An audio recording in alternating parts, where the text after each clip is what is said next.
Vamos continuar então, meus queridos alunos. Vocês têm de saber que, infelizmente, nós estamos vivendo algumas eras atrozes. E eu tenho denunciado essas eras nos mais diversos países em que eu sou publicado. Recentemente, inclusive, na Turquia, na Polônia e no Japão. Primeira era, estamos na era dos mendigos emocionais. Uma pessoa rica emocionalmente, ela faz muito do pouco. Uma pessoa miserável emocionalmente precisa de muito para sentir pouco. Se as pessoas precisam te aplaudir, te reconhecer, para que você se sinta feliz, você é um miserável, ainda que more num palácio. Se você precisa de vários produtos novos para se encantar, inclusive joias, roupas, perfumes, se você viver em função disso, ainda que você tenha sucesso financeiro e sucesso social, você teve e tem insucesso emocional. Nunca se esqueça, os mendigos emocionais precisam de muitos estímulos para sentir migalhas de prazer. E nós estamos assistindo líderes protestantes, como vocês, líderes católicos, líderes no Vale do Silício, líderes dirigindo empresas, que se perderam em meio a tantas atividades e não conseguem fazer da sua vida um show imperdível. Não há céu sem tempestades, não há caminho sem acidentes, não há primaveras que não são precedidas por invernos. Mas nós devemos mitigar os invernos e expandir as primaveras, e devemos usar lágrimas para irrigar a sabedoria e dramas para produzir a comédia e pesadelos para construir os nossos sonhos. Mas são habilidades raríssimas na atualidade. Você é um mendigo emocional? Em que era ou que época você se perdeu? Veja o seu histórico.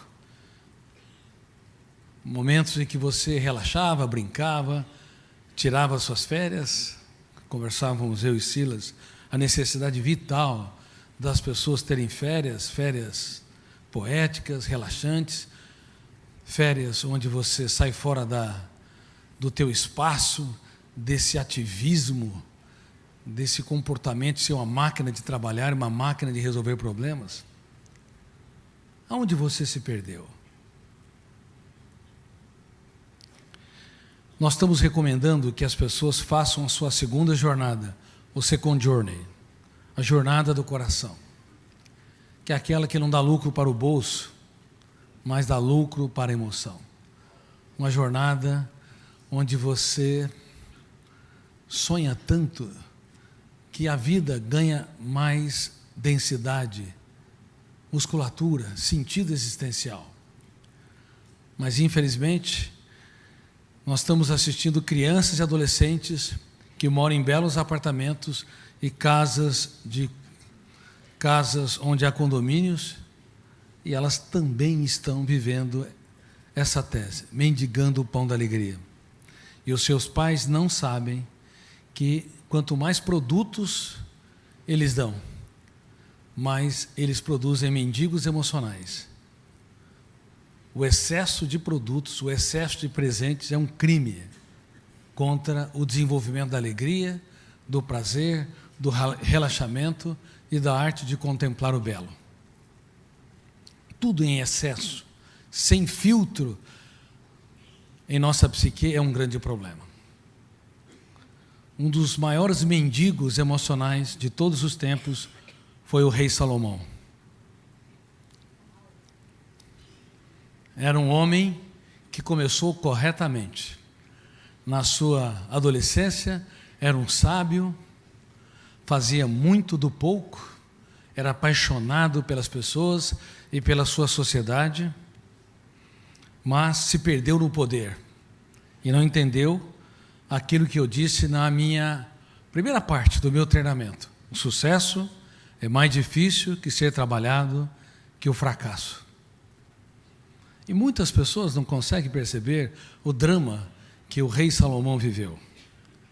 E ele foi criticado severamente pelo mestre dos mestres da emoção. Certa vez, multidões o seguiam apaixonado, e ele olhava para um foco, e todo mundo queria ver o que ele via, mas as pessoas não enxergavam.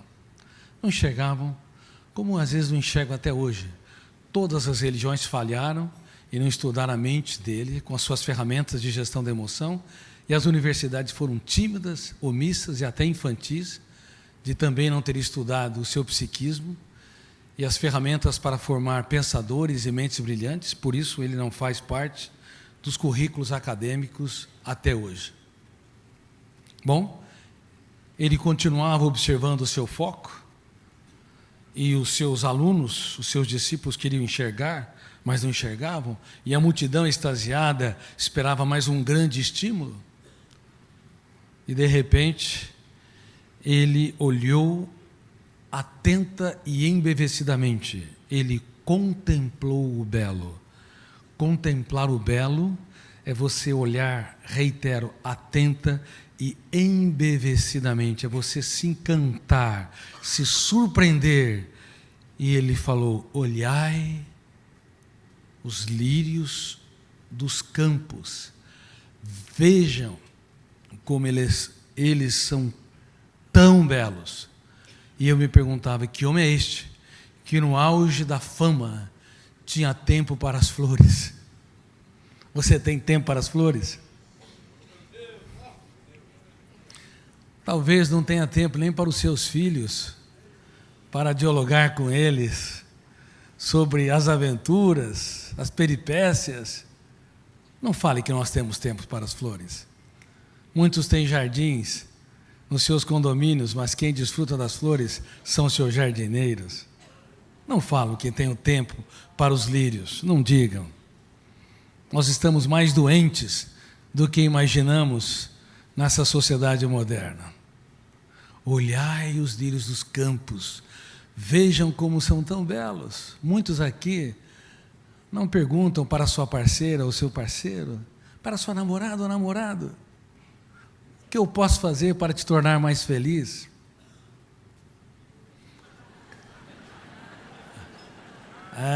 Não perguntam. Tornaram-se técnicos. É a pior coisa para o amor é se tornar um técnico.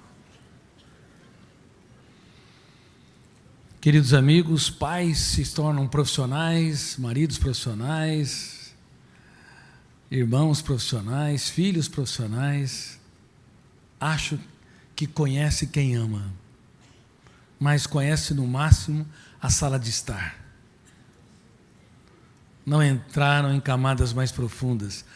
A família moderna se tornou um grupo de estranhos, próximos fisicamente, muito distantes interiormente. Esse foi o primeiro livro que eu escrevi, mas eu nunca o publiquei. Acho que eu vou publicá-lo um dia. E um fenômeno que nos envelhece rápido e coletivamente, que nos leva a entender que estamos na era do envelhecimento precoce da emoção, a era dos mendigos emocionais está gerando a era do envelhecimento precoce da emoção. Jovens com 15, 20 anos de idade, com uma idade emocional de 100 anos, 120 anos.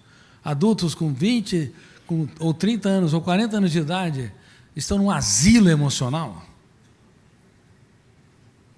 Não tem encanto, não tem prelúdio, não tem aventura. A vida, quando acordam, não tem puxa, a vida é um mistério. Existir é um fenômeno único, irrepetível. Tente decifrar a vida, tente decifrar a sua vida com todos os seus problemas,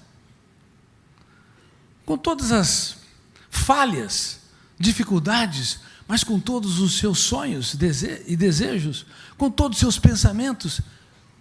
Decifre a vida. A vida para você é mais importante que todo o ouro do mundo. É mais importante do que o universo. Quando você sofre, a única dor que você realmente consegue sentir é a sua. O mundo todo, o universo todo sofre. Quando você não dorme, o universo todo está insone. Sabe por quê? Porque, ao contrário do que as pessoas pensam, o pensamento não é real, ele é virtual. Você só compreende o outro a partir de si mesmo. Se você não se esvazia de si, você nunca vai entender o outro ou a outra. Você julga, grita, você se exaspera com você. Parece que quer com o outro ou com a outra, mas no fundo é com você. Lembre-se que eu disse, não foi estudado o processo de construção de pensamentos? Gatilho, janela. Se a janela for errada, killer, o volume de tensão fecha o circuito através da âncora. E quarto fenômeno, alto fluxo, lei e relé, retroalimentando discussão, retroalimentando timidez, insegurança, impulsividade. Não foi estudado também, como ele disse, os tipos de pensamentos, dialético e antidialético. Por isso nós intoxicamos os nossos alunos e as pessoas que lideramos com o pior dos pensamentos, e não com o pensamento multiangular, multifocal, antidialético ou imaginário. Também não foi estudada a natureza dos pensamentos. Pensamento é real ou virtual? Quando ele briga com ela briga com ele, é real a briga ou é virtual? Muitos acham que é real, mas na verdade o pensamento consciente jamais incorpora a realidade do objeto pensado. Eu sei, isso está ligado à última fronteira da ciência, porque revela a essência intrínseca do que nós somos, uma espécie pensante.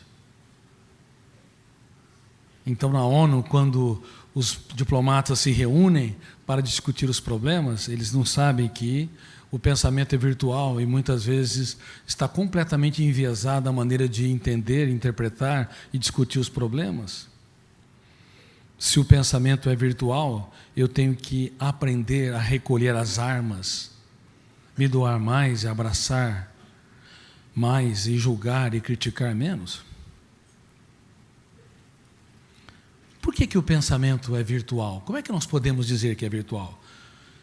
Somente na esfera da virtualidade nós pensamos no futuro. Quem é que sofre por antecipação aqui? Levante as mãos. Levante as mãos.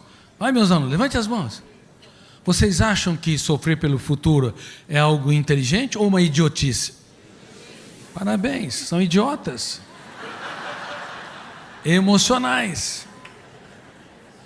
Mas brincadeira à parte, e honrando vocês e aplaudindo vocês como meus alunos, por que nós somos idiotas emocionais? Sofremos pelo futuro, se o futuro é uma irrealidade, apenas uma possibilidade. Porque na esfera da virtualidade nós desenvolvemos dois fenômenos: uma plasticidade construtiva e uma liberdade criativa. O mundo é plástico na nossa mente. O ser humano é capaz... Bom, ele é tão complexo, tão sofisticado, que quando não tem problema, ele os cria. Você não precisa ter inimigos para se perturbar. Basta o teu eu não gerenciar pensamentos, que a tua vida vai ser um inferno. Você vai construir muitos inimigos. Lembre-se, cobrando demais de si, se irritando por pequenos problemas, ou seja, diminuindo o limiar para suportar frustrações. Também sofrendo por antecipação ou ruminando o passado, perdas, mágoas e frustrações. E você, então, infecta o presente.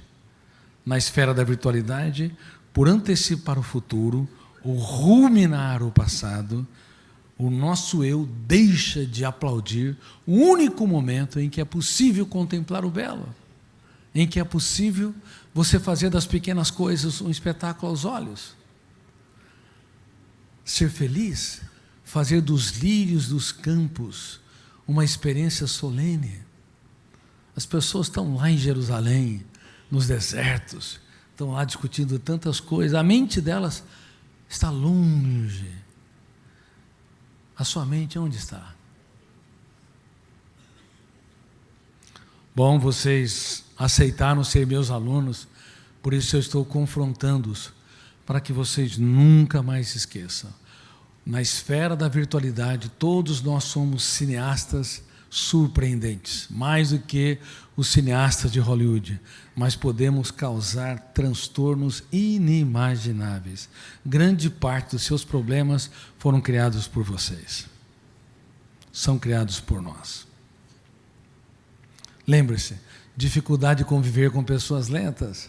E daí que elas não correspondem às nossas expectativas?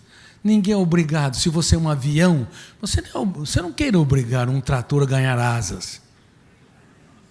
Mas um trator sulca a terra e a prepara para o alimento. Ou seja, cada ser humano tem particularidades cognitivas na construção do seu raciocínio, seja linear, seja multifocal, seja o raciocínio complexo, seja o raciocínio imaginário. As pessoas não vão corresponder às nossas expectativas. Se você conviver com milhares de animais, você nunca vai ter nenhum problema. Mas convivam com um ser humano que cedo ou tarde haverá problemas. E você talvez vai causar os maiores problemas. Parece que são os outros, mas no fundo às vezes somos nós. Por isso que nós estamos pedindo que a nossa mente seja mais inteligente, sejamos menos idiotas emocionais. Se você é casado com uma pessoa teimosa, minha filha, ele é teimoso demais. De agora em diante, eu me casei com um homem admiravelmente complexo. Mude a maneira de enxergar. E ela é impulsiva. Não, eu me relaciono com uma pessoa admiravelmente inflexível. Tá bom. Há um charme nos defeitos dos outros.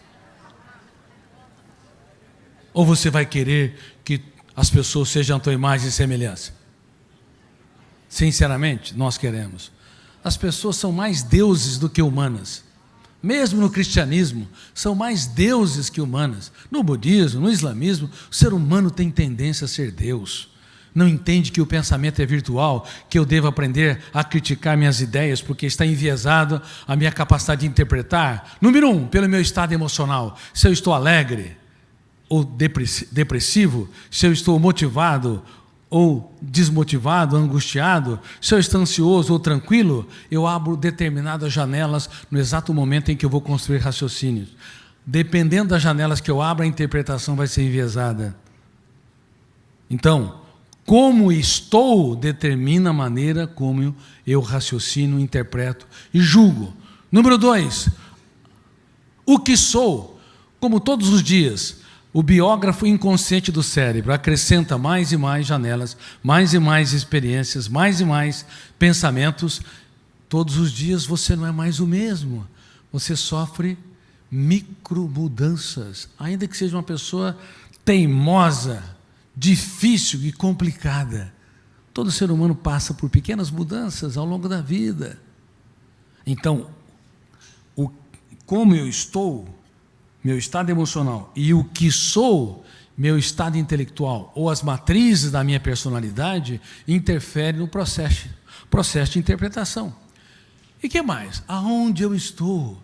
Aonde eu estou é muito importante. O ambiente social. Se você está num ambiente acolhedor, as pessoas torcem por você, não são seus desafetos, elas são generosas, então você tem muito mais liberdade de dissecar as suas ideias. Mas se você está num ambiente opressor, desafiador, pessoas excessivamente críticas, isso pode detonar o gatilho, abrir grupo de janelas que você não esperava. E isso compromete a maneira de você expor as suas ideias, de você interpretar os estímulos, reagir aos eventos. Então, onde estou, como estou, o que sou, interfere na interpretação, expressando que a verdade é um fim inatingível. E evidenciando que nós temos que aprender a dilatar as réguas para julgar os outros. É muito mais feliz uma pessoa quanto mais tolerante ela é. É muito mais feliz, muito mais tranquila, muito mais saudável uma pessoa que dá descontos. No banco da emoção, tem mais depósito quem mais gasta a sua generosidade, altruísmo, tolerância, compaixão. Quem leva a vida a ferro e fogo está sempre em débito com o seu cérebro. Aumenta o índice GEI, gasto de energia emocional inútil.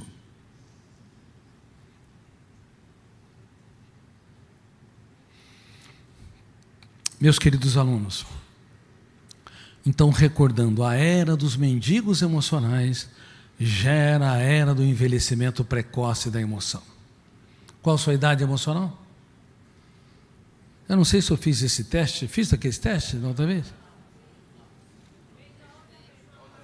Bom, da outra vez eu lembro, mas só para recordar rapidamente, para que quem não esteve da outra conferência aqui, levante as mãos. Quem não esteve? Grande parte não esteve. Tá bom. Se você sofre por antecipação, acrescente 10 anos a mais na sua idade biológica. Se rumina perdas, mágoas e frustrações, mais uns 10 anos. Se você é rápido demais e quer que todo mundo siga teu ritmo, mais uns 15 anos. Se cobra demais dos outros ou cobra demais de si, você é um gerente atroz do seu cérebro, mais uns 15 a 20 anos. Se é agitado e inquieto e não contempla o belo, não gasta um tempo com as pequenas coisas, mais uns 10 anos. Dá para saber? Quem está no asilo aqui? Vamos ver. Quem lá, Silas, olha lá. Levanta as mãos. Quem está no asilo? Parabéns, asilo. Agora eu te pergunto, você não tem vergonha? Tão jovem, no frescor da idade, e tão complexo, e complicando tanto a sua vida, isso é muito sério. Isso dói no meu coração de saber que os nossos filhos e alunos no mundo todo, os filhos da humanidade, estão vivenciando isso de maneira atroz. E desde quando Steve Jobs lançou seu smartphone em 2007, embora o smartphone, a internet, todo o aparelho digital levou ao aumento da produtividade, a expansão da comunicabilidade e a acessibilidade das informações como nunca ocorreu, também envelheceu precocemente o território da emoção e mexeu no ciclo da dopamina e da serotonina, gerando dependências em níveis da cocaína e que provocam reações da síndrome da abstinência mais rápida que a própria cocaína e o crack. Por quê? Por que eu digo isso? E essa é uma das minhas denúncias também mundiais. Por quê? Uma pessoa que é dependente de cocaína apresenta sintomas da síndrome de abstinência depois de 48 ou 72 horas. Irritabilidade, ansiedade, agitação, insônia. Mas uma pessoa que deixa 2 a 3 horas o seu celular apresenta sintomas semelhantes, além de asco ao tédio, aversão ao tédio. As pessoas não conseguem mais ficar sozinhas. E quem não ama a solidão não terá criatividade. A solidão branda é fundamental para você ter um encontro marcado consigo. A solidão intensa é tóxica. O isolamento é tóxico. Mas se você não tiver momentos particulares com você, você já perdeu. Você vai ser uma máquina de repetir informações. Vai ter medo, vai ser assombrado pelos seus pensamentos perturbadores, sofrimento por antecipação, autocobrança, por tantas preocupações, e não vai desenvolver estratégias para superar e domesticar esses fantasmas mentais. Eles se perpetuam a vida toda. Talvez eu nunca mais teria oportunidade de dar esse treinamento para vocês, mas vocês são meus alunos e eu espero que vocês tenham anotado ou vejam e revejam essas aulas várias vezes para aplicá-la e também para levar as pessoas que vocês amam a ter um caso de amor com a sua saúde emocional. Quem me promete sinceramente, que de hoje em diante vai namorar a sua vida? Levante as mãos. Eu não confio em vocês.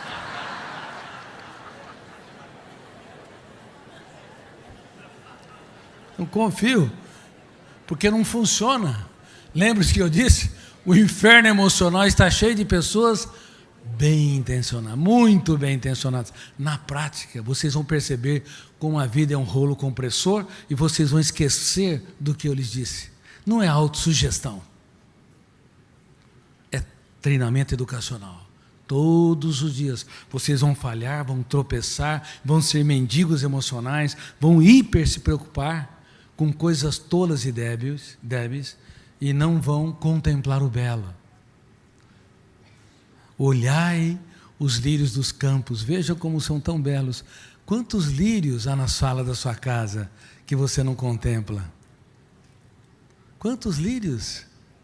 Quantas coisas belas. Talvez muitos aqui nunca penetraram em camadas mais profundas do seu próprio pai ou mãe.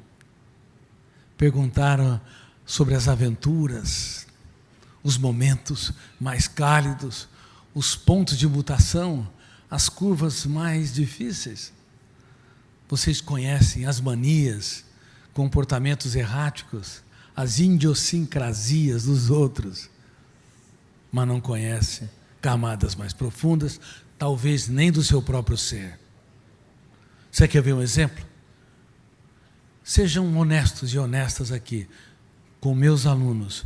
Quem é que tem insegurança ou timidez aqui? Levante as mãos.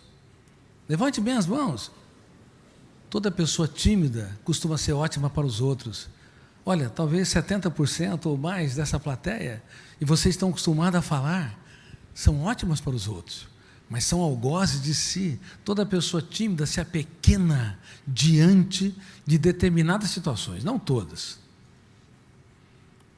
Falam, expressam ideias com um custo emocional alto, às vezes da taquicardia, aumento da ventilação pulmonar, sentido como dispneia. E toda pessoa tímida, ela não é justa com a grandeza da sua psique.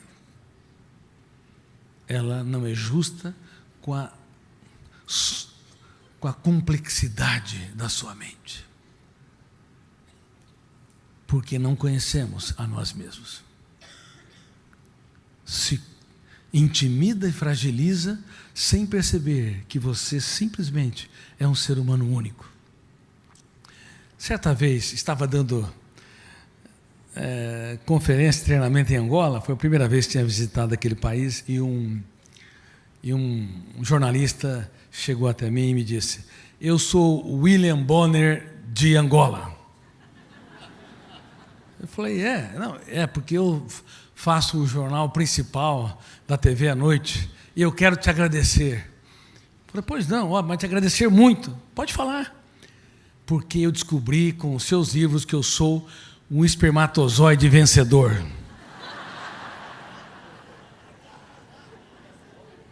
E tem livros que eu digo mesmo que tinha 40 milhões de concorrentes na nossa cola. Você já prestou um concurso que tinha 400 pessoas disputando? 40 milhões. Você acha que se outro espermatozoide tivesse fecundado o óvulo, seria você? Não seria. Com todas as nossas características, nós já nascemos lutando desesperadamente pela vida. Se, sob o ângulo genético, há uma força incrível, por que as pessoas estão desistindo da vida hoje? Porque é uma explosão de suicídios na atualidade. A cada 40 segundos, uma pessoa morre pelas próprias mãos. A cada 4 segundos, alguém tem atitudes suicidas, e a cada 1 segundo alguém pensa em suicídio, pelo menos, no teatro da humanidade. A cada 10 tentativas, infelizmente, uma ocorre. Por que, na era da indústria do lazer, as pessoas estão indo contra dezenas de trilhões de células que clamam pelo direito à vida. A mesma célula que lutou na origem da vida, lá, quando os nossos pais iniciaram o processo, se amaram. Essa mesma garra está em cada célula. Nenhuma célula está preparada para morrer. Por isso, quando a vida está em risco, o cérebro entra num estado de alerta máximo. Mas por que, embora geneticamente existe um clamor pela vida, as pessoas estão desistindo de viver? Pastores estão se suicidando, vários. Padres estão se suicidando. Filósofos, também psiquiatras, juízes. Nós aumentamos em mais de 100% o índice de suicídio entre crianças e pré-adolescentes de 10 a 14 anos nos últimos 3 anos. Na era da indústria do lazer, essa era é a mais poderosa de todos os tempos. Em termos de produção de entretenimento, é 100 vezes mais poderosa que qualquer época de ouro. Pense no Coliseu, construído por Tito sob a égide de Vespasiano. Ainda que havia atrocidades, lá era uma indústria do lazer da época. Havia pão e circo, havia divertimento. Pense nas Olimpíadas gregas, nos teatros gregos. Nessa era, toda criança e adolescente, por mais pobre que seja, e nem por ser pobre, não é um ser humano único e repetível. Pelo contrário, é uma estrela viva, é um filho da humanidade. Tem um valor indizível. Mas também pessoas que fisicamente, financeiramente, estão sem recursos, estão também asfixiando a sua emoção. Porque embora tenha acesso ao rádio, embora tenha acesso ao esporte, pelo menos pela TV, embora tenha acesso à música, não estão treinando o seu eu para contemplar o belo, não estão treinando o seu eu para impugnar, discordar e confrontar pensamentos perturbadores. O seu eu, portanto, não tem autonomia. Você toma banho? Toma banho? Tem certeza? Quem toma 2 banhos por dia aqui? Levante as mãos. 3 banhos por dia. Não vou perguntar 4, que talvez você tenha toque, transtorno obsessivo compulsivo. Eu já tive pacientes que tomavam 40 banhos por dia. Minha teoria foi construída em cima, e eu agradeço demais, de mais de 20 mil sessões de psicoterapia e atendimentos psiquiátricos. Casos graves, muito graves, que passaram na mão de vários psiquiatras. Eu me lembro de uma senhora de 80 anos de idade, há mais de 50 anos depressiva, chegou para mim, olhou nos meus olhos e me disse: eu quero me separar do meu marido. A senhora está casando há quanto tempo? Há 60 anos. E por que não se separou até hoje? Ela não conseguiu responder, mas eu quero dizer para vocês que não apenas drogas psicotrópicas viciam, mas pessoas viciam em pessoas. E viciam em discutir. Quem conhece casais que brigaram a vida toda e não se separaram? Viciam. Fora do contato um com o outro, são lúcidos, coerentes, mas quando você junta os dois, Terceira Guerra Mundial. Aí, como é que você vai ajudar alguém que há mais de 50 anos depressiva, o marido dela era um intelectual, fundador de uma das principais faculdades de medicina do país? Como é que você vai ajudar alguém que detestava psiquiatra? Ela foi enganada, achando que era um neurologista. Ela começou complicado. E eu não gosto disso. Bom, mas era a situação que eu tinha. Como é que você vai ajudar alguém que não suporta que se aponte falhas dela? A melhor maneira de você contribuir com alguém que está ferida, fragmentada, não é falar das mazelas que ela possui, porque senão você vai provocar o gatilho a abrir janelas, a âncora vai abrir ou fechar o circuito? Fechar o circuito. Em quarto lugar, o alto fluxo vai ler e reler e vai desenvolver uma das síndromes que eu descobri, chamada síndrome predador-presa. O cérebro dela vai estar em estado de alerta. Eu falei de um conflito, de um erro, comecei a falar positivamente do marido. Se eu tivesse tido essas atitudes, eu era o predador, ela era a presa, ela fugiria. Ou então ela reagiria como predador e eu, como presa, ela gritaria comigo. Eu comecei, portanto, mudando a estratégia. Eu queria saber sobre as aventuras daquela mulher. Eu queria saber sobre os projetos de vida, os sonhos soterrados, aquele ser humano incrível, inteligente, que ninguém suportava mais. E quanto mais eu contemplava o belo, a considerava um ser humano único no teatro da existência, mais o gatilho abria janelas. Killers ou Light? Light. Então, nas primeiras sessões, aquela mulher não acreditou que alguém a valorizou como ser humano. E ela, na segunda sessão, já veio com o cabelinho todo arrumado. Na terceira sessão, veio com roupa mais arrumada e começamos a debater, a discutir uma série de coisas. Aí, então, após criar uma plataforma de janelas lights nos solos do inconsciente, eu poderia falar sobre os problemas.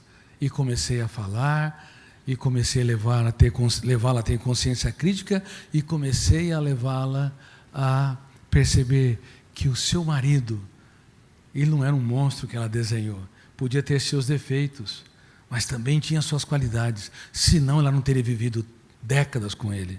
O resultado foi que depois de 3 a 4 meses, um período tão breve, ela deu um salto tão grande. Eu não fiz muito, eu só irriguei o eu dela para desenvolver a autonomia, a capacidade de escolha, e ela escolheu olhar para o marido e para a vida com um olhar diferente. E ela começou a elogiá-lo, e ele começou a se enamorar dela, e ele estava combalido, mais de 80 anos de idade, imagina. E eles começaram a dançar na sala de casa como 2 adolescentes. E eu escrevi uma mensagem, mais ou menos assim, que eles colocaram num quadro. Parabéns, vocês escreveram os capítulos mais nobres da sua história, nos momentos mais difíceis de suas vidas. Vocês se tornaram poetas da vida. Talvez nunca escreveram poesias, mas viveram uma vida com uma poesia. Muito obrigado por existirem.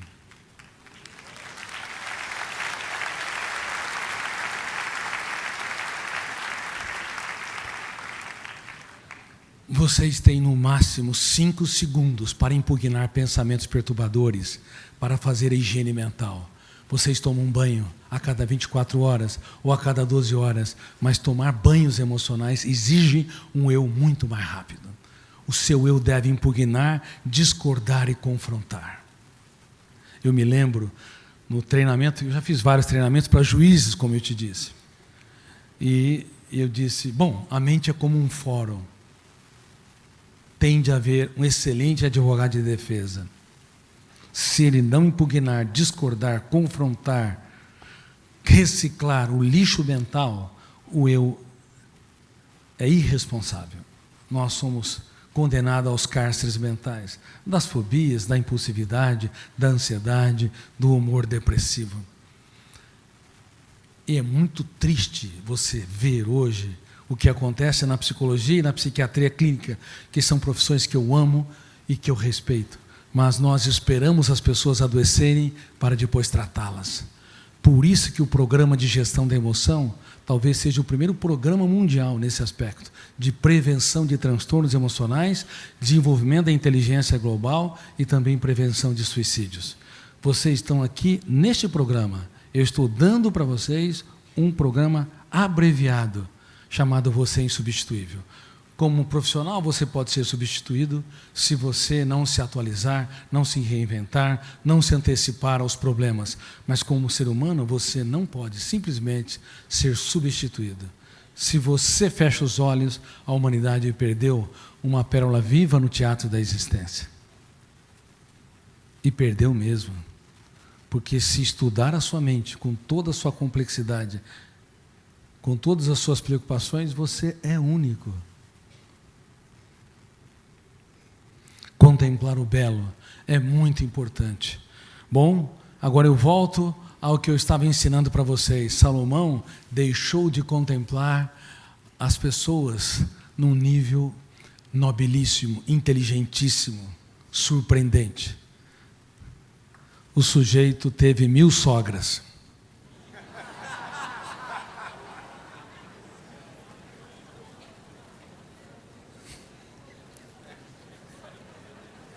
Teve ou não teve?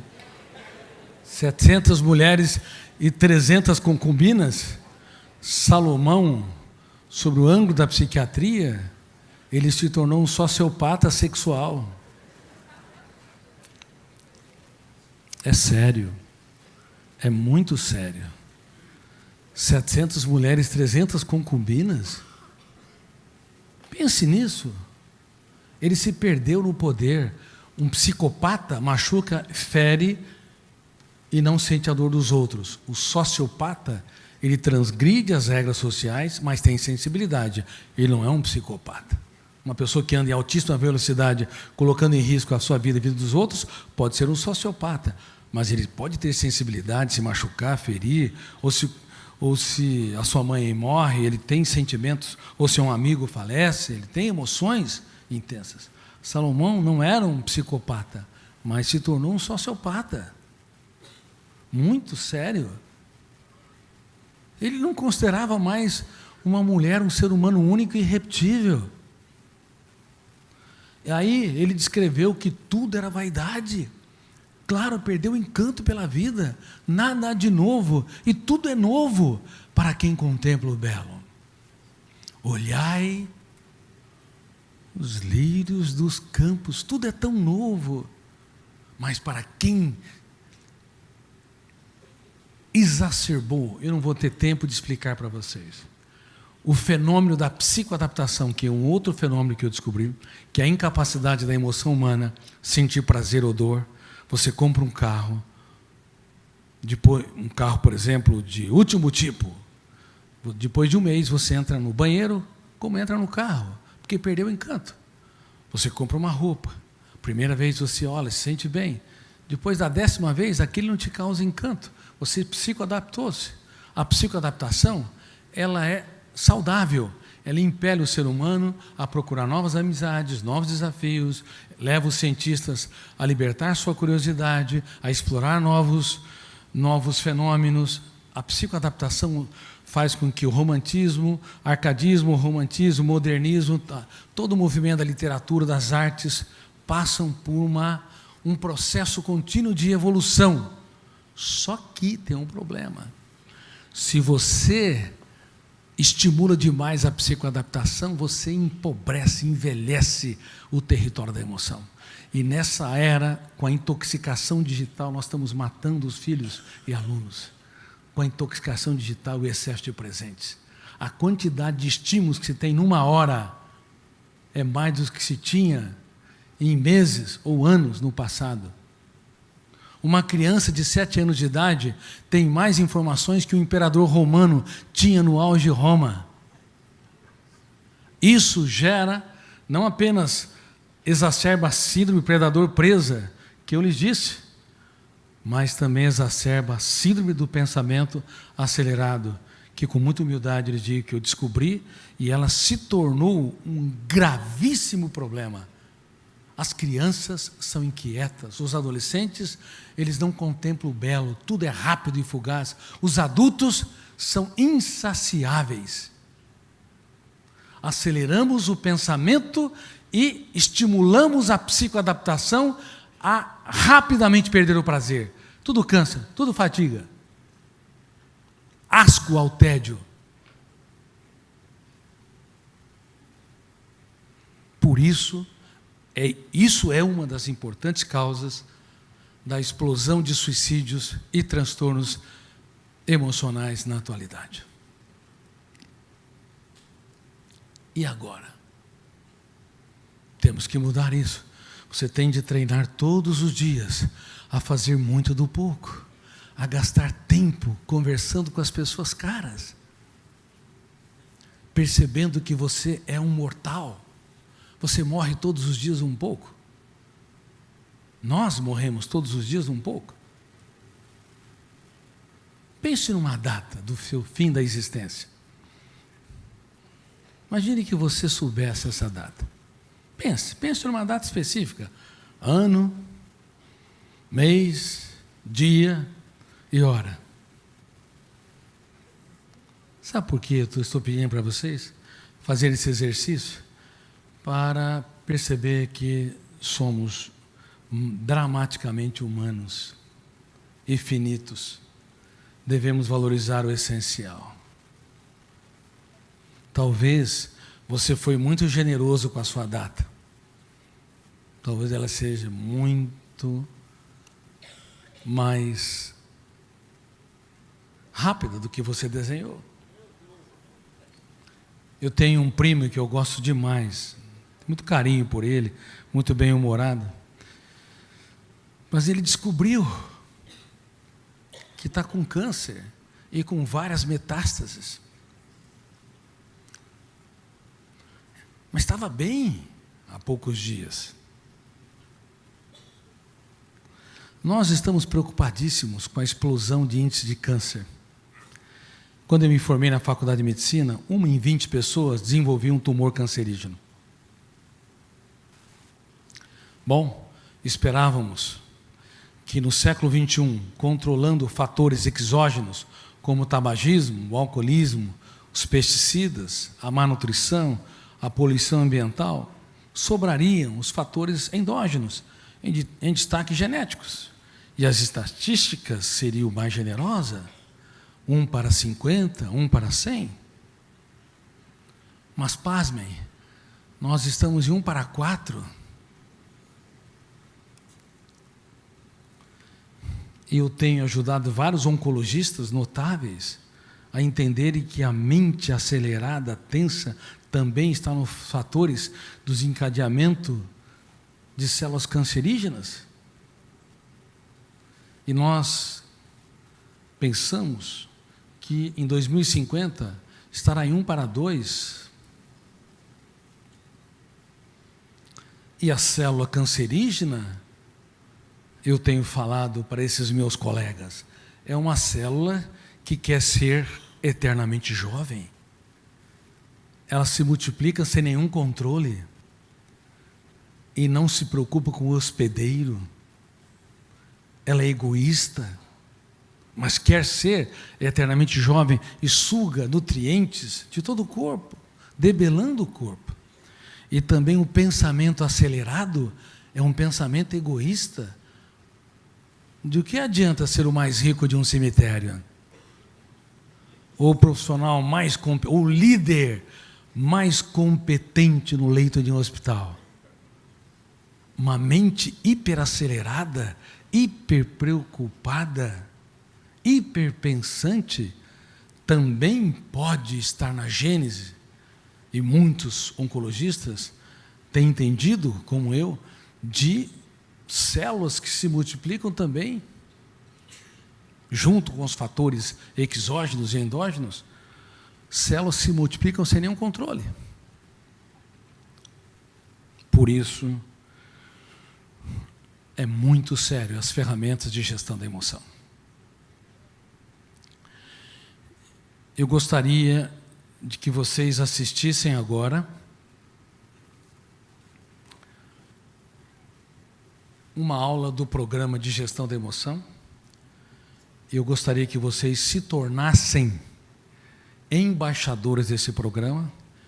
Ele é 100% online, 100% gratuito. É o primeiro programa mundial de gestão da emoção, reitero, para a prevenção de transtornos psíquicos e suicídios, que você pode aplicar no seu ambiente, na sua família, você pode aplicar na sua escola, na sua empresa. Eu dou as aulas e você é o facilitador.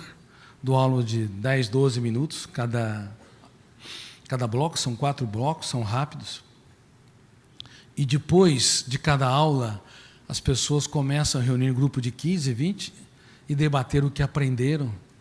E toda vez que alguém falar sobre uma dor, os demais membros do grupo devem aplaudir. Fizemos isso com magistrados, numa plateia grande.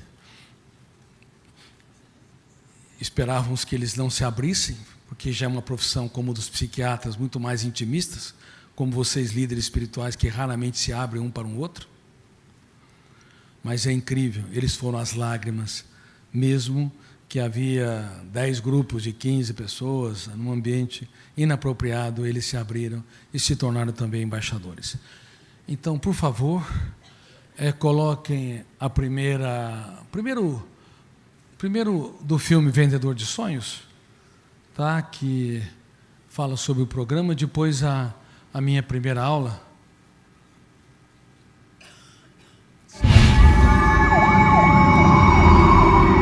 Respirem fundo e imagine que você estivesse só aqui, só você, nesse anfiteatro.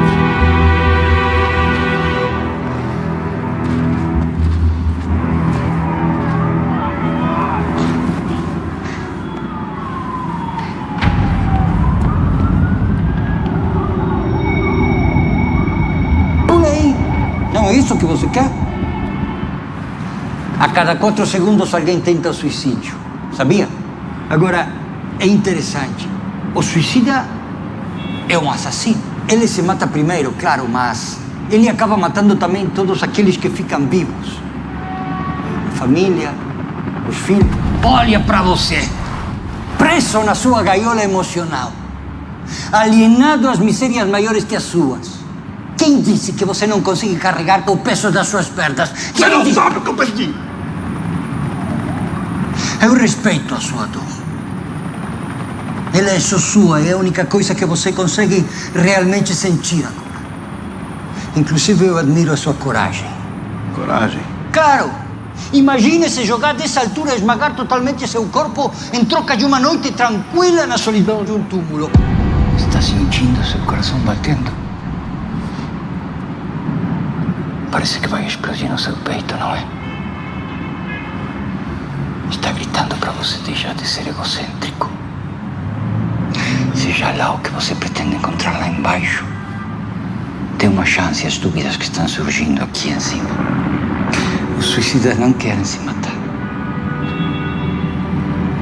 Querem matar a sua dor.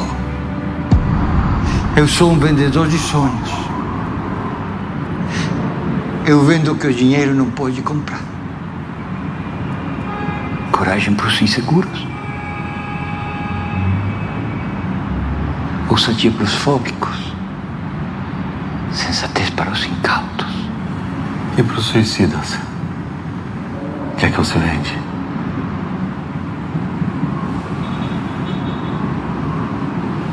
Uma vírgula.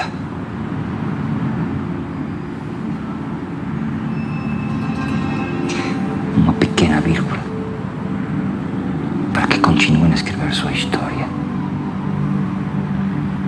Mesmo quando o mundo desaba sobre eles.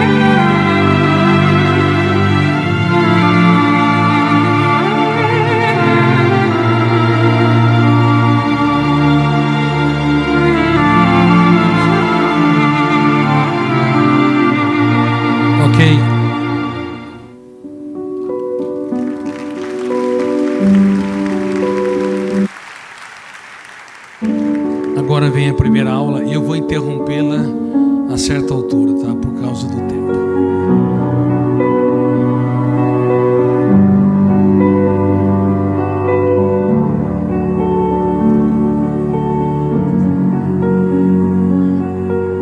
Eu me sentia inferior por ser diferente e me achava feia. E isso fazia com que eu me cortasse. Eu planejava, o suicídio.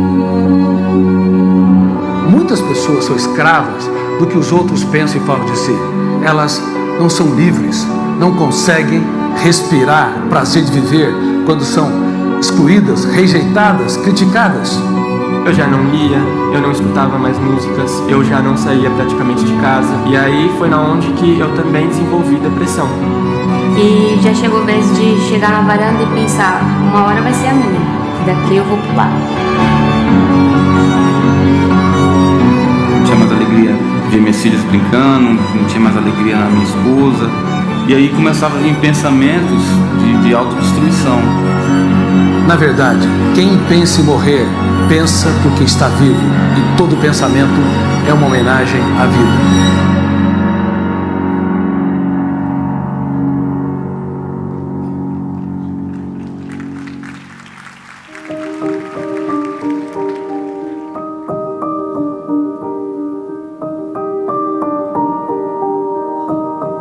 Eu estou aqui porque estou preocupado com você.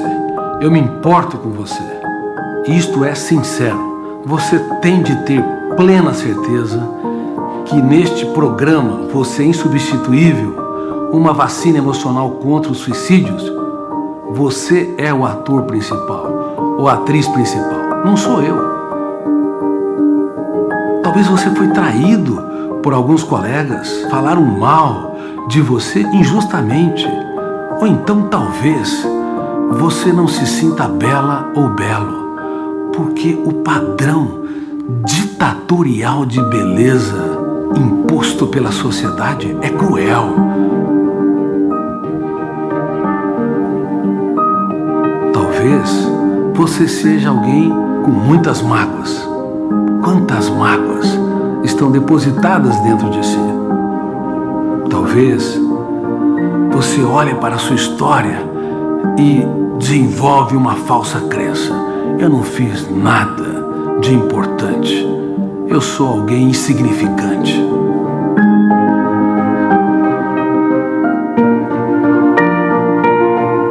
Este projeto foi construído para levar você a transformar os dias mais tristes da sua história nos capítulos mais importantes da sua vida.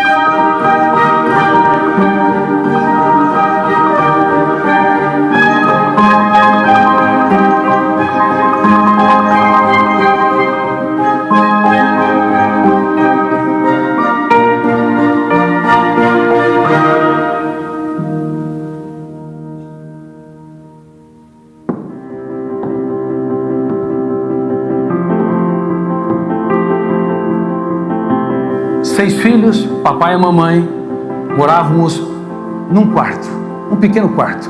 Mas a pobreza, nem de longe, foi um grande problema. Pelo contrário, me estimulou a socializar, a me reinventar. Mas quando eu fui para a escola, os problemas começaram. Havia um garoto que todos os dias quase batia na minha cabeça e eu ia chorando para casa. A escola, que deveria ser um oásis para que eu pudesse aprender, se tornou um canteiro de estresse. A humilhação, a rejeição, hoje nós chamamos isso de bullying. Naquela época, não tinha esse nome, mas a dor era tão cálida e penetrante como hoje. No ensino médio, eu era a segunda nota da classe, de baixo para cima. Vivia desconcentrado, pensando em muitas coisas em outro planeta. Meus colegas diziam que eu só tinha um caderno e nada escrito. E eu me arrisquei a dizer, eu quero ser um médico e um cientista. Silêncio geral. Depois vieram os deboches. E eu comecei a estudar 12 horas por dia, porque eu queria transformar o deboche em crescimento, lágrimas em sabedoria, crises em ganho. E entrei na faculdade de medicina. Mas quando estava no segundo ano, para o terceiro ano, mais uma crise importantíssima. Eu desenvolvi um quadro depressivo. Perdi o prazer de viver, eu era hipersensível, pequenos problemas tinham um impacto muito grande, eu não conseguia gerenciar os meus pensamentos perturbadores, eu não conseguia me encantar com a vida. O que você faz quando dentro de você experimenta um terremoto emocional? Desiste de viver? Se entrega? o ideal é nós procurarmos um profissional de saúde mental, como um psiquiatra e um psicólogo. Mas naquela época, procurar um profissional era um vexame, uma vergonha. E infelizmente eu não procurei. Mas eu procurei algo que me ajudou muito. O mais importante endereço, o endereço que poucos encontram ao longo do traçado da sua história. Um endereço dentro de mim mesmo. Eu comecei a me perguntar: quem sou? O que sou? Por que não consigo controlar meus pensamentos perturbadores? Por que sofro por antecipação? Por que minha emoção é terra de ninguém? Uma rejeição, uma crítica, uma exclusão invade-me e me infecta. E eu escrevia todas as perguntas e procurava as respostas. E ali, a minha dor se tornou a minha mestra. Há um tesouro dentro de você que você não imagina. Há ferramentas incríveis que você pode usar para escrever os capítulos mais notáveis da sua história, mesmo quando o mundo desaba sobre você. Alguns editores me consideram o médico psiquiatra mais lido na atualidade em todo o mundo. Mas o que muitos não sabem, que eu sou um dos seres humanos que mais chorou. Não são os aplausos que eu recebo que sustentam a minha história. São as lágrimas que eu chorei, as rejeições que eu tive, são as perdas que eu sofri. Não tenha medo quando você estiver no deserto. Não tenha medo quando as pessoas te vaiarem, te excluírem e te criticarem. Não tenha medo do caminho, tenha medo sim de não caminhar. Vamos falar agora da sua história. Nós vamos fazer o seguinte. Claro, vocês viram algumas coisas que eu já tinha abordado, estão repetitivas nesse programa. E lá na sua escola, na sua igreja, na sua empresa, vocês, após abordar ou mostrar uma aula que foi produzida cinematograficamente, com mais de 50 profissionais, você peça para a plateia se reunir em grupos pequenos para discutir os elementos mais importantes, como eu disse, e refaço para que vocês, se porventura quiserem ser embaixadores, de fato se tornem. Hoje a Associação de Juízes do Brasil é embaixadora oficial, a Polícia Federal é minha embaixadora oficial, o Supremo Tribunal de Justiça é embaixador oficial, o TCU também embaixador oficial, várias instituições, porque o índice de pessoas com depressão e outros transtornos psíquicos e com risco a suicídio é mais alto do que se imagina. Eu vou fazer um pequeno teste com vocês. Eu quero que da esquerda, da minha esquerda, que é a direita de vocês, pegue quem está do seu lado, e assim por diante, em todas as fileiras. Peguem. Eu quero que vocês contem em um minuto para um minuto para outro, um dos dias mais tristes da sua história. E quando o seu colega contar, quando o seu amigo contar, logo que ele descrever, você aplauda ele.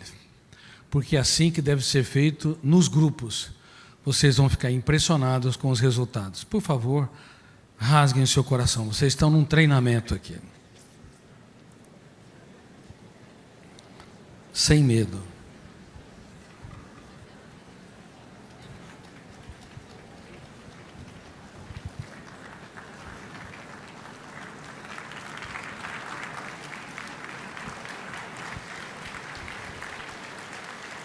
Aplauda quando ele terminar de contar.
pode ser até um bullying que sofreu.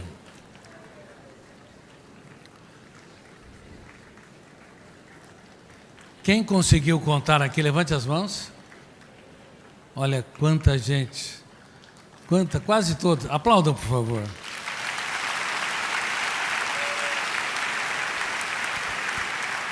O ambiente, eu te pergunto, o ambiente aqui público é apropriado para alguém rasgar o seu coração, falar de alguns dos dias mais tristes?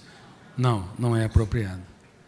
E se nesse ambiente completamente inapropriado vocês conseguiram, não imaginam o que vai acontecer nos ambientes mais calmos, tranquilos e mais intimistas. Silas, seja um dos embaixadores, espero que todos os seus líderes sejam embaixadores, ajudem não apenas pessoas do seu grupo, mas, por favor, ajude a sociedade. A humanidade precisa de gestão da emoção. Ajude também os seus filhos e os seus alunos. E para encerrar, só quero citar para vocês um suicídio que ocorreu, de Judas Iscariotes. No exato momento em que ele beijou o seu mestre e o traiu com preço de 30 moedas, era um preço muito pequeno, era o preço de um escravo, indicando que a sua intenção de fato não era traí-lo, mas provocá-lo, muito provavelmente, para se rebelar contra o jugo tirânico de Tibério César. Bom, a traição gera uma janela killer duplo P. Quem nos trai? Os amigos ou os inimigos? Só as pessoas caras que podem dar um golpe da traição. Os desafetos apenas nos frustram, decepcionam. Naquele exato momento era para detonar os 4 fenômenos inconscientes no cérebro dele, sequestrando a sua capacidade de pensar. Primeiro fenômeno: gatilho cerebral, ou gatilho da memória. Segundo fenômeno: janela killer. Terceiro: deveria fazer o quê? Fechar o circuito. Quarto fenômeno: alto fluxo. E deveria ler e reler e não conseguir raciocinar, apenas golpear o seu traidor com raiva, ódio, exclusão, ou então medo de morrer sumariamente. Mas, para espanto da psiquiatria e da psicologia, ele olhou para o seu traidor e o elogiou. Ele o chamou de amigo. Nunca alguém tão grande se fez tão pequeno para tornar os pequenos grandes. Não tem precedente histórico. Não tem precedente. Não acho que há precedente na história. Einstein colocou um filho no manicômio porque tinha uma psicose. E praticamente nunca mais o visitou. O homem que mais conhecia as forças do universo abandonou quem mais precisava dele num momento tão cálido, porque foi derrotado pelas forças do universo mais complexo que o universo físico, a mente humana. Um ambiente tétrico, a dificuldade enorme de lidar com variáveis fora dos limites da lógica e uma série de outros fatores fizeram Einstein recuar. Freud baniu da família psicanalítica Jung e Adler e quem contrariava a sua ideia. Não os abraçou. Mas, por incrível que pareça, o homem mais inteligente da história chamou o seu traidor no ato da traição de amigo, e só quem relatou foi Mateus. Bom, eu já comentei, acho que na outra palestra, Pedro era hiperativo, tenso, ansioso, irritadiço. João era bipolar. Num momento tranquilo, no outro queria matar, chamuscar quem não andava com o seu mestre. Tomé acreditava na teoria da conspiração, era paranoico, não acreditava nem nele mesmo. Mateus causou uma divisão enorme entre os fariseus, porque era taxado de corrupto e traidor. Se fosse nos dias de hoje, talvez Moro teria pego ele. Bom, E o melhor deles, o mais dosado, o mais sereno, que nunca colocava seu mestre em situação difícil, que se preocupava com os pobres, pelo menos aparentemente, era Judas Iscariote. E Mateus relatou, porque Mateus, falei, na biografia do seu mestre, bom, eu também fui acolhido por ele, e Mateus deu atenção à palavra amigo, porque o mestre Jesus estava muito preocupado com a possibilidade de suicídio de Judas. O sentimento de culpa brando corrige rotas, o sentimento de culpa atroz, intenso, ele é autodestrutivo. Cuidado com o sentimento de culpa. A ausência de sentimento de culpa gera psicopatas, a presença enorme de sentimento de culpa gera pessoas autodestrutivas. Amigo, e fez uma pergunta, mais uma vez levou o método das perguntas, do questionamento, em níveis que Sócrates jamais imaginou. Amigo, por que você está aqui? Sabe o que ele queria dizer? Eu não tenho medo de ser traído, eu tenho medo de perder um amigo.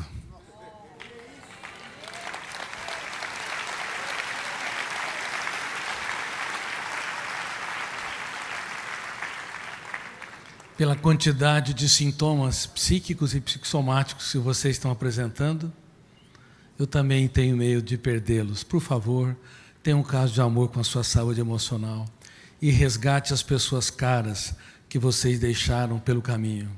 Vale a pena viver a vida, mesmo quando o mundo desaba sobre nós.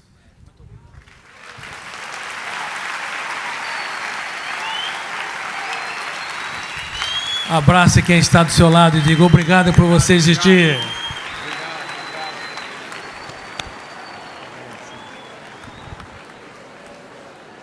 Que é isso? Aleluia.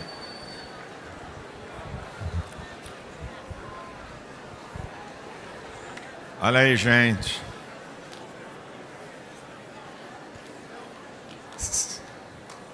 Nós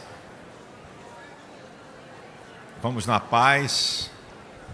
Uma das partes que eu mais gostei foi sobre o celular.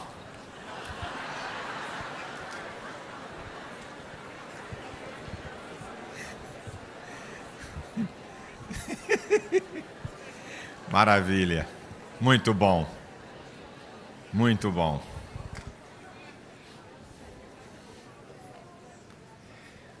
Como eu digo sempre, e a gente muitas vezes não observa, eu falo muitas vezes isso, que Deus trata o ser humano como um ser psicológico, biológico, sociológico e espiritual.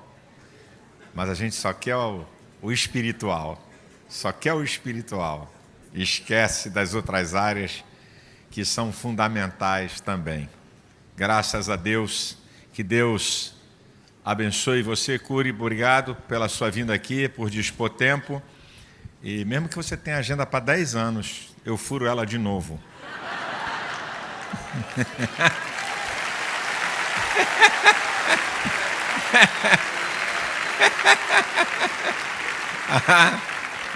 Pode fazer para 10 anos que eu furo a tua agenda. Tá? Falo com a filha, falo com a esposa, assim é onde eu te pego, irmão. Obrigado. Amanhã, 16h30, venha, que eu sei que Deus é um Deus de coisas novas. E Deus tem coisas novas e boas para revelar para nós aqui.